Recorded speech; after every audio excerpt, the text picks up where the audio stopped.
Eis aí o seu livre-arbítrio? Eis aí a sua tulipe. Uma resposta a Augustus Nicodemos. Eu sou Ezequiel Gomes, eu estava dando uma olhadinha na internet, procurando alguns vídeos e tal, e encontrei um vídeo com esse título, né? Eis aí o seu livre-arbítrio, Augustus Nicodemos e tal, onde o reverendo, ele lê uma passagem de Romanos capítulo 7, e ele faz algumas considerações em relação ao livre-arbítrio. Ele vai lendo o texto e aí em algum momento ele vai dizendo: eis aí o seu livre-arbítrio, não tem livre-arbítrio, não tem liberdade, o arbítrio está escravizado, etc, etc e etc. Bom, eu vou colocar esse trecho para vocês darem uma olhada. É um trecho relativamente longo e ele foi editado, né? Creio eu, posteriormente, colocou-se uma música de fundo, em algum momento coloca-se um reverb na sua voz. Não tem liberdade, não tem liberdade. É interessante, assim. E esses efeitos, né, provavelmente foram colocados para tentar gerar um impacto emocional um pouco mais forte naqueles que pudessem ouvir essa mensagem em torno, né, das convicções calvinistas do preletor, do Augustus Nicodemos, e de qualquer pessoa que divulgar esse vídeo como sendo, então, um vídeo que tem uma hermenêutica, uma exegese sólida do texto bíblico, e ali no texto bíblico, então, se nega a existência do livre-arbítrio humano por causa de Romanos capítulo 7, tá bom? Mas então não vou ficar aqui descrevendo o que ele fala, não. Dá uma olhadinha, é um trecho que tem mais de 4 minutos, mas eu exorto você que ouça, né, o que o Nicodemos tem para dizer. E no final eu vou considerar algumas questões em relação a esta metodologia de lidar com um tema do livre-arbítrio em relação a um texto bíblico, e vou fazer isso em relação aos 5 pontos da tulipe calvinista que o nosso Augustus Nicodemos acredita e prega por aí. Dá uma olhadinha aí no que ele tem a nos dizer sobre livre-arbítrio. A partir do verso 14. Bem sabemos que a lei é espiritual. Eu, todavia, sou carnal, vendido à escravidão do pecado, porque nem mesmo compreendo meu modo próprio de agir, pois não faço o que prefiro, e sim o que detesto. Ora, se eu faço o que não quero, consinto com a lei que é boa. Nesse caso, quem faz isso já não sou eu, mas o pecado que habita em mim. Porque eu sei que em mim, isto é, na minha carne, não habita bem nenhum, pois querer o bem está em mim, não porém efetuá-lo. Porque não faço o bem que prefiro, mas o mal que não quero, esse faço. Mas se eu faço o que não quero, já não sou eu quem faz, e sim o pecado que habita em mim. Paulo aqui está descrevendo como se fosse a experiência dele, a angústia que vive uma pessoa que sabe a vontade de Deus, que tenta fazer pelo seu próprio esforço e não consegue. Olha o que ele diz, verso 15. Verso 14 ele começa admitindo: a lei é espiritual, mas qual é o problema? Que eu sou carnal, eu sou vendido na escravidão do pecado, estou agrilhoado, estou preso aos desejos pecaminosos que foram provocados pela lei. Estou preso, sou escravo do pecado. É isso que ser escravo significa. O escravo não tem vontade própria, o escravo faz a vontade do seu patrão, e ele está dizendo que ele é escravo do pecado, portanto ele não faz o que ele quer, ele faz o pecado o tempo todo, mesmo sabendo que está errado, e mesmo querendo fazer o certo, mas ele não encontra forças, ele não tem liberdade. Como ele diz no verso 15, eu não compreendo o meu modo de agir, pois eu não faço o que eu prefiro, e sim o que eu detesto. Ele descobre no dia a dia que ele faz não aquilo que ele prefere, porque ele entende, ele sabe que a lei é justa, santa e boa, mas aquilo que exatamente a lei diz para ele não fazer, ele faz o tempo todo, porque ele é escravo do pecado. Verso 16, se eu faço isso, eu estou consentindo com a lei que é boa. Nesse caso, quem faz isso já não sou eu, mas o pecado que habita em mim. Ele agora não somente diz que ele é escravo do pecado, mas diz que o seu patrão mora dentro dele. O pecado habita em mim. Estou descobrindo isso. Não somente sou escravo, mas é um patrão que está dentro de mim. Verso 18, eu sei que em mim, isto é, na minha carne, não habita bem nenhum, pois querer o bem está em mim, não porém o efetuá-lo. Pecado habita em mim. Eu quero fazer o bem, querer o bem, eu posso querer, eu desejo, eu almejo, eu penso, eu vejo, eu entendo que eu tenho que não olhar para a mulher do próximo, não cobiçar nada do próximo, eu tenho que me contentar com as coisas que tenho, eu não posso furtar, eu não posso matar, eu tenho que dar a Deus o primeiro lugar, mas eu simplesmente não consigo. Tem um poder maior dentro de mim que me escraviza ao pecado e me faz quebrar a lei de Deus. Verso 19: porque não faço o bem que prefiro, mas o mal que não quero, esse eu faço. Verso 20: se eu faço o que não quero, já não sou eu quem faz, e sim o pecado que habita em mim. Fale de livre-arbítrio agora. Eis aqui o seu livre-arbítrio. Aqui você tem um homem conhecedor da lei de Deus, da vontade de Deus, que quer fazer a vontade de Deus, mas não é livre. Ele não consegue. O seu arbítrio está escravizado ao pecado, está amarrado à natureza pecaminosa. E essa foi uma das coisas que os reformadores entenderam, que o homem não tem mais livre-arbítrio depois da queda, porque o seu arbítrio, o seu querer e a sua vontade estão inclinados ao mal, está acorrentado ao mal. Ele não pode fazer a vontade de Deus, não pode agradar a Deus, não pode nem se preparar para isso. Ok, então você vê aí Augustus Nicodemos, né, fazendo a sua preleção sobre Romanos 7, as suas conclusões. Mas assim, olha, nesse vídeo eu não pretendo trabalhar a noção do livre-arbítrio na Bíblia ou na filosofia à luz das implicações de Romanos capítulo 7. Esse é um tema interessante, a gente pode fazer isso em algum outro momento, mas eu desejo fazer um vídeo curto simplesmente ilustrando o método teológico por detrás de um vídeo dessa natureza, onde o reverendo atacou a noção de livre-arbítrio usando um texto bíblico, e eu vou atacar cada ponto da tulipe, né, usando um texto bíblico também de igual forma, ok? Só para vocês perceberem assim como que a coisa não é tão simples quanto alguns imaginam ser. Então vamos lá. Lucas capítulo 6, verso 45. Vamos começar trabalhando a noção da depravação total.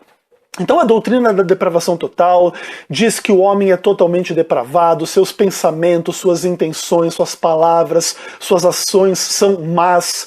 Você não pode esperar nada de bom do ser humano.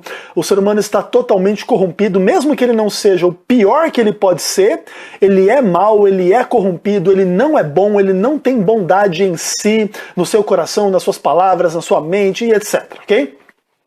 Então, Lucas capítulo 6, versículo 45, o texto bíblico diz, né?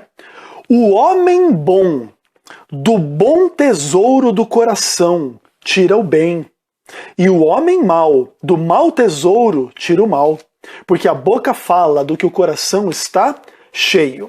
Imagine agora uma musiquinha de fundo, e eu dizendo para você assim que a humanidade inteira não é totalmente depravada. Totalmente depravados são somente os homens maus que do mau tesouro do coração tiram o mal.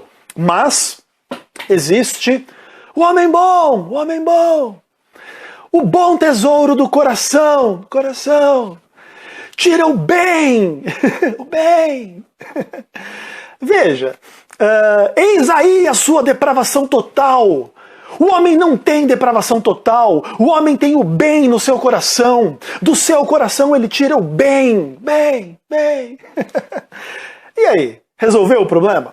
Outra doutrina, eleição incondicional. Chamo você a 1 Pedro capítulo 1, verso 2, talvez um dos textos mais usados, né? Nessa discussão toda em relação à eleição incondicional. Então, aqui nesse texto, começando do verso 1, Pedro diz, né? Pedro, apóstolo de Jesus Cristo, aos eleitos que são forasteiros da dispersão no Ponto, Galácia, Capadócia, Ásia e Bitínia, eleitos segundo a presciência de Deus Pai, em santificação do Espírito, para a obediência e a aspersão do sangue de Jesus Cristo, graça e paz vos sejam multiplicadas. A teologia calvinista é que Deus escolhe independentemente de tudo e qualquer coisa, a não ser a vontade do próprio Deus, a glória do próprio Deus. Deus é o único referencial na eleição. E aí eu leio esse texto e digo, né? Nós somos eleitos, e a musiquinha no fundo. Segundo a presciência. Deus previu tudo a respeito de todos e levou tudo a respeito de todos em consideração ao realizar a eleição. Porque a eleição é segundo a presciência, não sem condições de forma absoluta, a não ser a vontade e a glória de Deus. Não é isso que o texto bíblico indica. Pelo contrário, né? Indica-se que Deus levou em consideração tudo aquilo que ele sabia a respeito das pessoas de antemão. E Romanos 8 vai confirmar isso com outras palavras, né? Aos que de antemão conheceu, a estes predestinou. Eis aí a sua eleição incondicional. Eleição incondicional não existe, porque Deus leva em conta aquilo que ele sabe a respeito do ser humano. Eis aí a eleição incondicional. A doutrina da expiação limitada. Segundo aos Coríntios 5, verso 14 e 15. E aqui a palavra do Senhor nos diz o seguinte: pois o amor de Cristo nos constrange, julgando nós isto. Um morreu por todos, logo todos morreram. E ele morreu para que os que vivem não vivam mais para si mesmo, mas para aquele que por eles morreu e ressuscitou. Um morreu por todos. Eis aí a sua expiação limitada. Ela não existe, ela não é bíblica. Jesus morreu por todos. Todos morreram e todos devem viver por ele, que morreu por eles e ressuscitou. Ok? Um morreu por todos. E a musiquinha no fundo. Eis aí a sua expiação limitada. Ela não é bíblica, ela não é correta, não é por aí, etc. Ok? Que mais? Doutrina da graça irresistível. Essa ideia de que quando a graça de Deus age sobre uma pessoa, ela não pode ser resistida. Deus não pode ser resistido, Deus é mais forte que o homem, e o paradigma, né, da irresistibilidade da graça.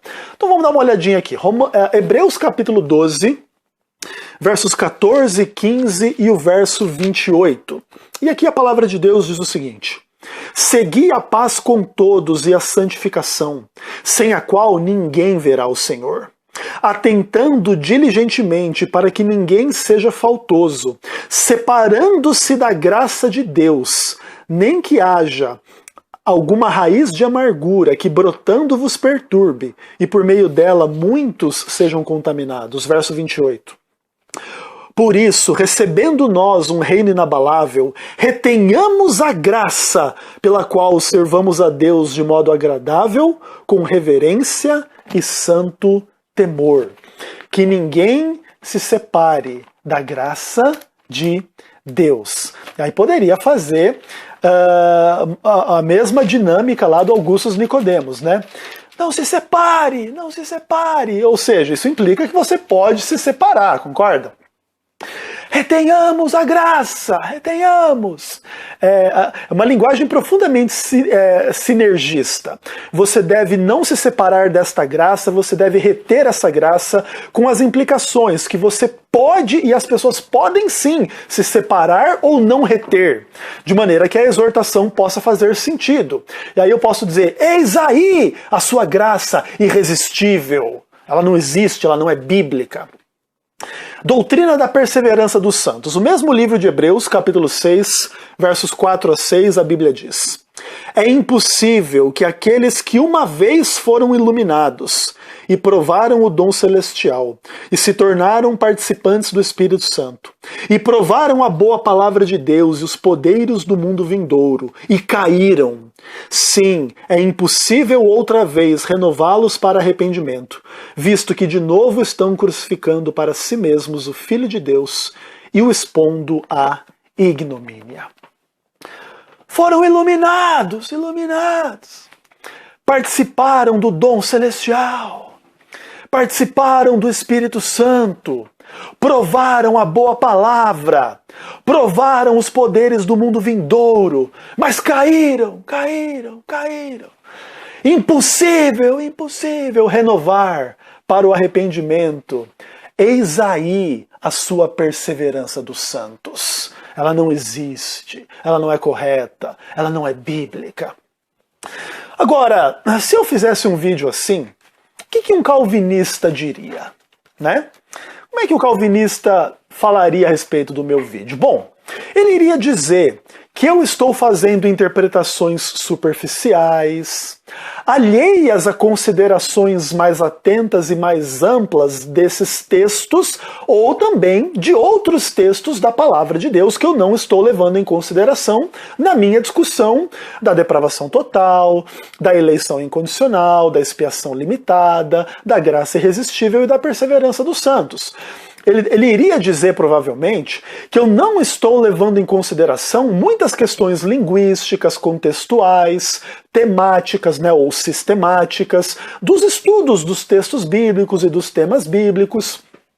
Eu não estou tratando de todos os textos que falam de um mesmo assunto para levar todos em consideração, para, de alguma maneira, ter uma visão ampla do que a Bíblia diz. Eu estou isolando textos que aparentemente favorecem o meu entendimento, ignorando todos os outros e dando o juízo de que esses temas todos aí estão equivocados e etc. Ou seja, ele diria, em resumo, que eu estou simplificando discussões mais complexas, que eu estou oferecendo interpretações já enviesadas, que eu não estou me aprofundando nos conceitos ou nos próprios textos, e que eu estou simplesmente afirmando a minha ideia, que já é pressuposta, e não estou expondo com profundidade e exatidão a teologia bíblica em torno do texto ou dos vários textos que possam compor um mesmo tema, ok?